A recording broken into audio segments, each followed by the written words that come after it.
নমস্কার বন্ধুরা, আমি শুভ্রনীল। কালকে বরবাদের টিজার এসেছে। পাবলিক কি বলছে, রিভিউয়ার্স কি বলছে তোমরা নিশ্চয়ই শুনেছো, নিজেরা দেখছো। একটার পর একটা রেকর্ড হচ্ছে, সেটা দেখছো। সেটা নতুন নয়। শাকিব খানের প্রতিবার যখনই কোনো নতুন ছবি আসে, প্রিভিয়াস যে ছবির রেকর্ডটা আছে সেটা ভেঙে দিচ্ছে। লাস্ট কয়েক বছরে যা দেখছি, মানে বরবাদ এসছে, এরপরে আরও একটা কিছু আসবে, তখন আবার বরবাদের রেকর্ড ভেঙে দেবেন উনি। নিজের ছবির রেকর্ড নিজেই ভাঙছেন। এবার আমার এখানে একটা অভূতপূর্ব ঘটনা হয়েছে, যেটা দিয়ে কিন্তু তোমরা ক্লিয়ারলি বুঝতে পারবে যে বরবাদের হাইপটা কোন জায়গায় অ্যাকচুয়ালি পৌঁছেছে। প্রিভিয়াসলি আমি দেখেছি শারদ মিউজিক ভেঞ্চার্স, যে চ্যানেলটা সবচেয়ে পপুলার তোমরা জানো ভারত থেকে। শাকিব খানের খুব ভালো দর্শক বেস রয়েছে ওই চ্যানেলটায়। তাছাড়া আমাদের মহারাজ রয়েছে, শিল্পেন্দু দার তো সব কিছু চলে, আরও রয়েছে অরিত্রস জ্ঞান, অনেকে আছে। তো সেগুলো বড় বড় চ্যানেল, কিন্তু সিনেমা নিয়ে কাজ করতে এসেছি আমি।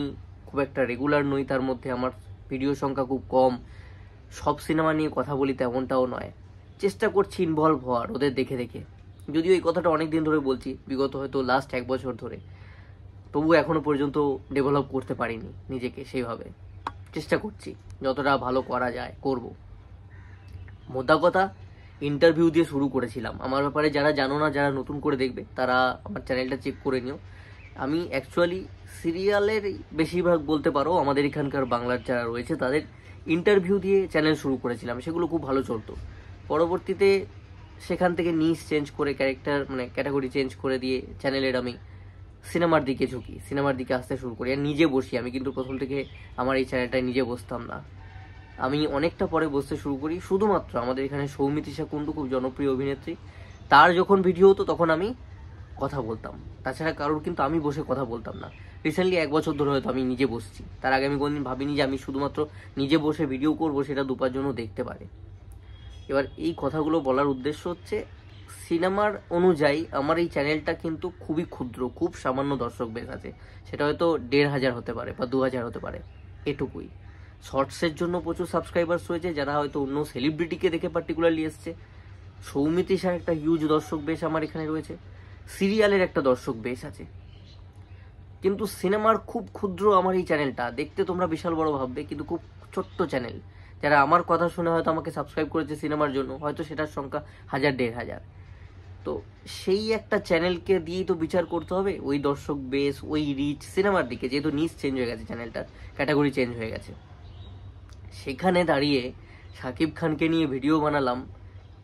একদিনে 6,000 দেখছে, এটা প্রথম নয়। তুফানের ক্ষেত্রে আমার দুটো ভিডিও, একটা একদিনে 8,000 দেখেছিল, এবং একটা আমি পাবলিক রিয়াকশন করেছিলাম, একদিনে 17,000 লোক দেখেছিল।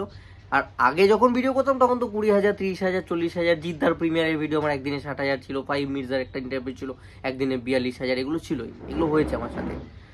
কিন্তু আমি সিনেমা দিয়ে আবারও বলছি, মেনশন করে নির্দিষ্টভাবে, যবে থেকে কাজ করছি নিজে বসে, তবে থেকে শাকিব খানের তুফানের সময় রেকর্ড আমি দেখেছিলাম। দরদের সময় হয়েছে, বাট এতটা হয়নি। মোটামুটি আমার অনুযায়ী দর্শক দেখেছে। আর বরবাদের ক্ষেত্রে আমি ফার্স্ট লুকে যখন রিয়াকশন করেছি তখন একটা দারুণ পরিমাণ লোক দেখেছে, ওই 6,000-এর ওপরই দেখেছে। এটার ক্ষেত্রেও দেখলো।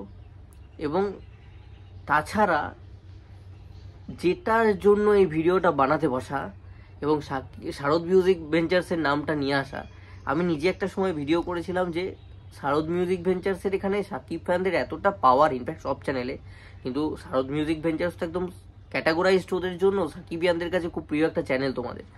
তো সেই চ্যানেলে হ্যাং করে যেত যখন শাকিব খানের কোনো ভিডিও পার্টিকুলারলি আসতো, তারপরে যখন ওরা সেটা নিয়ে কথা বলতে হ্যাং করে যেত। আমি দেখতাম যে লাইক এসে গেছে হয়তো 100টা, 18টা, 20টা, কিন্তু ভিউজ শো করছে না, অর্থাৎ হ্যাং করে গেছে। অনেক মানুষ দেখছে কিন্তু ভিউজ শো করছে না।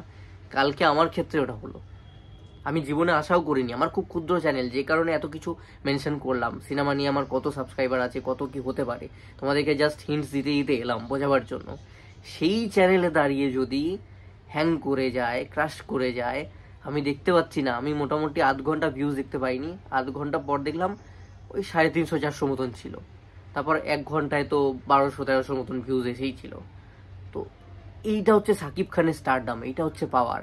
অর্থাৎ তুফানের ক্ষেত্রে কিন্তু আমি ফিল করেছি বরবাদের ক্ষেত্রেও ফিল করলাম লোকে দেখছে, অ্যান্ড সেটা এই পরিমাণ যে আমার একটা ছোট চ্যানেল, সিনেমার ক্ষুদ্র একটা চ্যানেল, আমাকে কেউ সেই অর্থে সিনেমার দিকে চেনে না।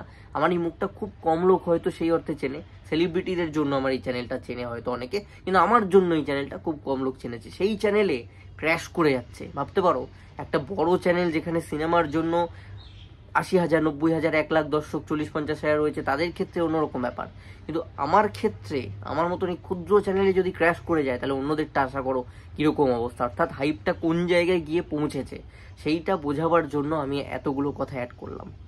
তার মানে বরবাদের হাইপ কি লেভেলে, যে আজকে আমার ছোট্ট চ্যানেলে আমি ভিউজ দেখতে পাচ্ছি না, অথচ লাইক এসে যাচ্ছে, 20-30টা লাইক পড়ে গেছে, ভিউজ কাউন্টার আমি দেখতে পাই না, স্ক্রোল করে যাচ্ছি, রিফ্রেশ করে যাচ্ছি।